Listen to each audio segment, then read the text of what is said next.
Saludos amigos, bienvenidos sean todos ustedes a su programa En Pareja. En el día de hoy vamos a tener una muy interesante conversación con el doctor Danilo Caraballo, quien es candidato a defensor del pueblo. Y luego de esa conversación vamos a pasar a conversar con el escultor Luigi Martínez Vichez. Y bien amigos, en el día de hoy vamos a tener el placer de conversar con el doctor Danilo Caraballo, quien es candidato a defensor del pueblo. Esta es una nueva institución creada bajo la ley 1901 de fecha 1 de febrero del año 2001. El doctor Danilo Caraballo es abogado y ha sido juez y fiscal durante muchos años. En la actualidad, él se está desempeñando como profesor universitario de la UAS y de la UNFU. ¿Cómo tú estás, Danilo? Muy bien. Yo encantada de que te encuentres aquí conmigo. Yo también. Danilo, vamos a conversar acerca de cuál es el origen del defensor del pueblo. El defensor del pueblo nace en Suecia con el nombre de ombudsman en el año 1810. Durante casi 100 años fue una institución exclusivamente sueca, pero ya en el año 1919 se crea también en Finlandia, lo cual es lógico porque Finlandia estuvo bajo el dominio sueco. De Finlandia pasa en el año 1952 a Suecia y de Suecia a Dinamarca, lo cual quiere decir que esta figura domina y prevalece en todos los países escandinavos, vale decir en la península escandinava. De ahí baja un poco a Alemania en el año 1957. De Alemania da un salto grandioso al otro lado del mundo y se establece en Nueva Zelanda en el 1962. De Nueva Zelanda vuelve otra vez a una península, en este caso a la península ibérica, vale decir Portugal y España. Se establece primero en Portugal y luego en España, en el año 1978. Adquiere esta figura ya en España un nuevo relieve, una nueva connotación por cuanto originalmente nace como un control de la administración pública y ya en España y en Portugal se le agrega el ingrediente de la defensa y de la tutela de los derechos humanos, de los derechos fundamentales del hombre. Ya de España entonces se llega a los países latinoamericanos, llegando en primer lugar primero a Costa Rica, después a México, luego a Guatemala y finalmente a casi todos los países de Latinoamérica, al punto de que esta institución ya se ha extendido de tal modo que constituye casi un 50% de los países miembros de las Naciones Unidas que tienen el ombudsman. Ah, pero eso es muy interesante. Pero ¿cuáles son esas funciones que tiene bajo su cargo el defensor del pueblo? En primer lugar, vigilar y supervisar las actividades de la administración pública a fin de corregir los abusos, arbitrariedades e injusticias que pueden cometer los agentes de la administración pública, pero también, y es algo muy novedoso e importante en el caso de la República Dominicana, vigilar y supervisar las actividades de las empresas privadas que ofrecen servicios públicos, solo de las empresas privadas que ofrecen servicios públicos, para evitar también los abusos y arbitrariedades e injusticias y omisiones también que puedan cometer estas empresas en perjuicio del usuario, del consumidor, es decir, del ciudadano. Tengo entendido que son más de 100 candidatos, pero ¿cuáles son esas condiciones necesarias que se necesita para ser un candidato a defensor del pueblo? Bueno, la ley misma establece como condición indispensable ser dominicano y tener más de 30 años de edad, así como también tener solvencia moral y profesional, es decir, no ser una persona tachable ante la opinión pública, al mismo tiempo tener experiencia administrativa, por cuanto justamente como una de las funciones principales del defensor del pueblo es defender a los ciudadanos de los abusos de la administración pública, pues lógicamente el incumbente tendrá que tener conocimiento del desenvolvimiento de la administración pública a los fines de poder entonces hacer la investigación correspondiente y recomendar la solución a la misma. No tener ninguna querella también, ¿no? Efectivamente, es decir, no estar sub iudice, estar en pleno ejercicio de sus derechos civiles y políticos. ¿Va a ser dentro ya de la capital, que va a tener su propia jurisdicción, o puede ser también fuera de la capital?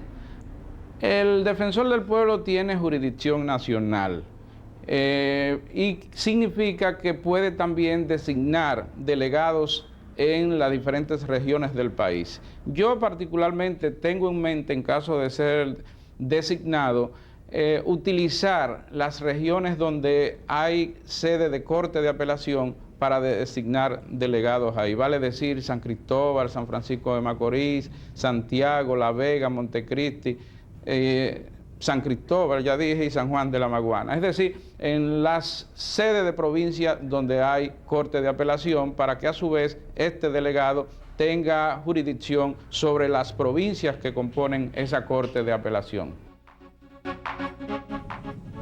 Y claro que sí, que son muchas las personas que van a querer ir a quejarse frente al defensor del pueblo. Pero Danilo, ¿de qué cosas se van a poder ellos quejar? De todas las cosas que se consideren agraviados, afectados o perjudicados. Por ejemplo, una persona que acude a una emergencia de un hospital público y no lo atienden, sencillamente está siendo afectado por ese comportamiento, por esa actitud. De la misma manera, si se dirigen a él con frases ofensivas e injuriosas que atenten contra su dignidad como persona. Así también, por ejemplo, los presos que le impidan que sus familiares le lleven comida. Es decir, en todas las cosas que puedan afectar a la persona desde el punto de vista de su dignidad como persona. Pero van a ser muchas las quejas que van a llegar. Naturalmente que sí, naturalmente que sí. Y no solamente en ese campo, también en el campo de medio ambiente y recursos naturales. Si un colmadón eleva la bocina, el volumen de su equipo en una esquina, pues eso podrá dar lugar también a una queja ante el defensor del pueblo. Igualmente también en el campo de los derechos de la mujer, en el campo de los derechos de la niñez y de la juventud, en el campo... O sea, que bien amplio. Exactamente, también en el campo del derecho del consumidor. Fíjate tú que en los llamados contratos de adhesión que tienen las empresas de servicio público, ellos son que redactan los contratos y el usuario solamente tiene que firmar por aquello de que o lo toma o lo deja. Pero si en el desarrollo de ese contrato el cliente, el usuario o el consumidor siente que ha sido perjudicado o afectado en el mismo, entonces acude al defensor del pueblo. Debo decirte que como una forma de agilizar el procedimiento de queja ante el defensor del pueblo, este puede hacerse por escrito, la queja puede hacerse verbalmente, puede hacerse por teléfono, por fax, por email, por cualquier medio. ¿Y quiénes son los que lo eligen? Por ejemplo, estos 100 candidatos a defensores del pueblo, ¿quiénes lo han elegido? ¿Ha sido el pueblo? Bueno, los 100 candidatos que existen en la actualidad han sido presentados por diferentes instituciones de la sociedad civil e inclusive algunas universidades y particularmente los propios interesados. Ahora, de esos 100 candidatos, la Cámara de Diputados habrá de seleccionar o de formar, mejor dicho, 6 ternas. Una terna para el titular y 5 ternas para los adjuntos. Entonces esas ternas son enviadas al Senado y entonces el Senado hace la designación definitiva y final. El año pasado, pues yo estuve viendo en el editorial del periódico El Caribe de fecha 31 de febrero. De enero, donde a ti te estaban escogiendo dentro de 21 personalidades. Exacto. Para ese cargo tan importante para fortalecer nuestra democracia dominicana. Esa sugerencia del periódico El Caribe, incluso en una nota editorial, me honra y me enaltece por cuanto ellos recomiendan 21 ciudadanos dominicanos que entienden que reúnen las condiciones y requisitos necesarios para ostentar este cargo, que dicho sea de paso va a ser un cargo muy importante a los fines de fortalecer la democracia y consolidar el Estado de Derecho en la República Dominicana. Si en este primer intento no se logra seleccionar un equipo bueno de trabajo, obviamente que al ser una institución nueva puede eso producir un cierto desaliento y hasta un fracaso. Por tanto, yo pienso que la primera designación debe ser cuidadosa y sobre todo teniendo en cuenta lo que establece el artículo 11 de la misma ley, de que el defensor del pueblo ni los adjuntos deben pertenecer a partido político alguno. Porque si pertenece a partido del gobierno, pues lógicamente no podrá hacer la crítica constructiva que tiene que hacer el defensor del pueblo. Y si pertenece o simpatiza por un partido de la oposición, tampoco va a realizar una buena función. Sí, porque siempre estará en contra de la oposición. Estará en contra de las acciones del gobierno, claro, aunque ellas sean buenas. Que sean beneficiosas para la ciudadanía. Exactamente, de manera que yo pienso que tanto la Cámara de Diputados al momento de formar las ternas como el Senado al momento de hacer la designación final tienen que ponderar debidamente cada uno de los candidatos a fines de hacer una buena elección, sobre todo para que este primer defensor del pueblo en la República Dominicana realice una buena función y que haga camino al andar.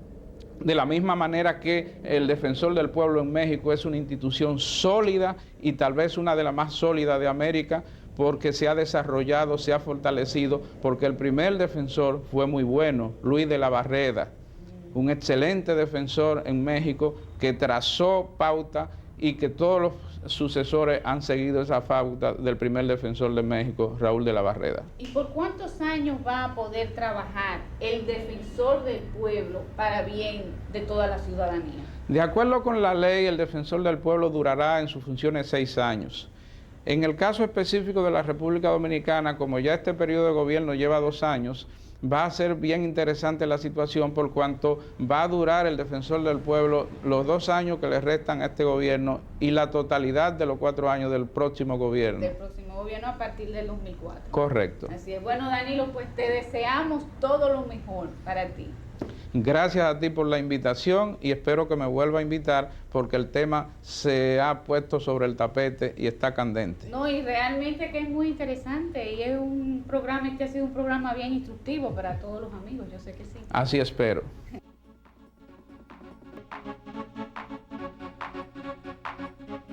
Hoy vamos a tener un verdadero placer de conversar con un genial escultor, con un gran pintor, con Luigi Martínez Siches, quien siempre tiene muy presente en su obra artística a las mujeres.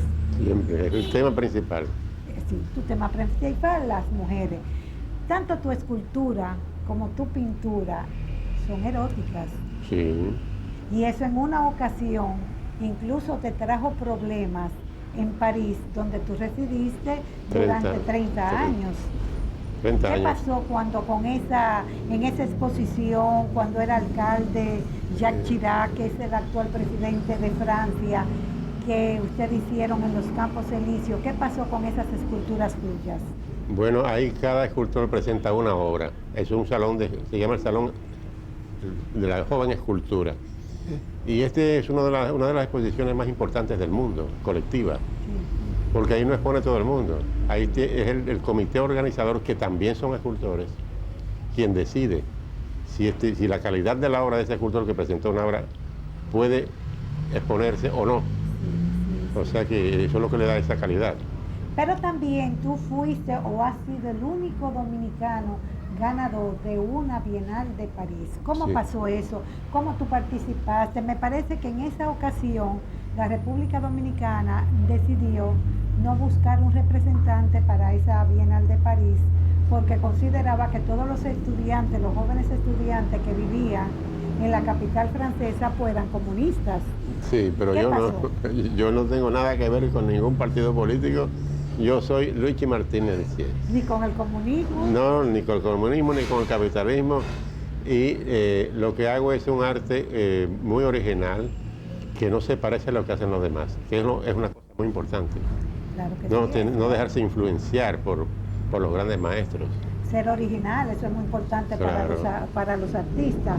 Entonces tú presentaste también una obra de corte erótico y entonces esa fue la seleccionada para ganar el primer premio de la Bienal de París. De la Bienal de París, sí, en el 59, Sí. 1959.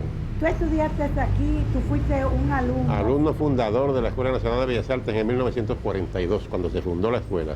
Ajá. ¿Y Y, quién era el director? Y el Manolo Pascual, y el subdirector era Gausachi, entonces siempre se la pasaban discutiendo, que le decía Manolo Pascual, pues no, pues que le digo yo a usted que este chico va a ser escultor. Y Gausachi le decía, pues nada, le digo yo que va a ser pintor. Entonces yo le decía, yo haré las dos cosas para que no se pongan bravos y no discutan. Claro. Tú tuviste también como profesora a esa gran pintora dominicana, Celeste. Doña Celeste Bosigil. Bosigil. Pero muchas personas dicen, pues se inclinan más por tu escultura, más que por tu pintura. Pero en una entrevista tú me dijiste, bueno, pero hay que ser muy bruto para no salir un buen pintor, luego de haber tenido como profesora a Celeste Bosigil, Bosigil. sí, una gran pintora. El propio Gausache te dio también clases. Sí, él era el que nos daba la clase de paisaje. Ajá. Y la clase de bodegones y flores nos la daba doña Celeste Bosigil. Sí, y luego de esos estudios que tú apenas tenías 14 años y que entras a la escuela de Me Bellas gradué a los Artes, 17 y fui nombrado profesor. junto con otro gran maestro Sí, de la pintura dominicana. Gilberto Hernández Ortega.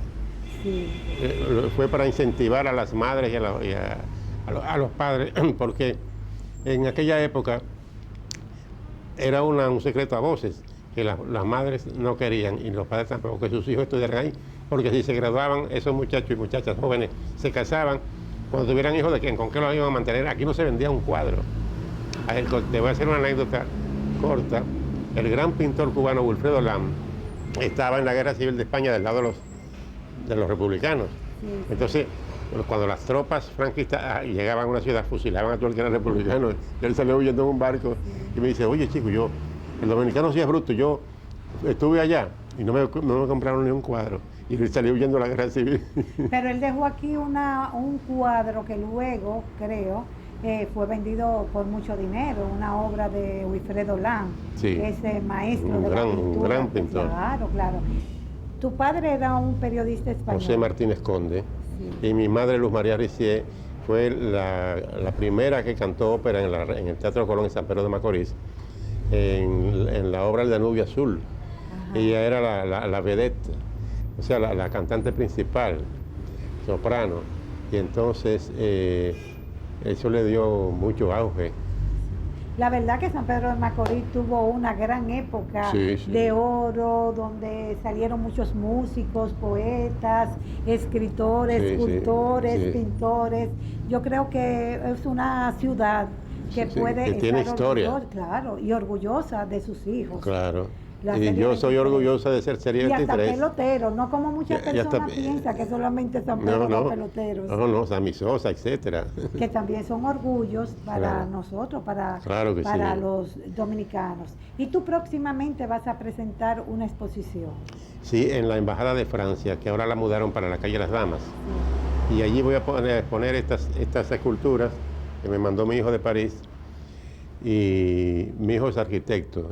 Sí. Y entonces él se quedó viviendo allá en el taller que yo tenía alquilado al Estado francés, a talleres fabricados especialmente para escultores. Entonces ahora él tiene un contrato ahora vive en Zurich, en Suiza, y está fabricando hipermercados. Bueno, y tú estás casado con la doctora, con Violeta especialista en neumología, Violeta Violeta Núñez, una Núñez. gran amiga Sí. y hermana también de otra excelente artista Sí. como lo es Elsa Núñez, sí. Pues yo te agradezco mucho que tú me hayas dejado entrar a tu casa. Al contrario, Una es un vez placer más. y un honor. Claro que sí. Y yo creo que muchas cosas también más amplias, más interesantes de ti, Luigi, pues la gente ya lo leyeron en una amplia entrevista pues que hicimos para el periódico Hoy. Sí, sí, cómo no.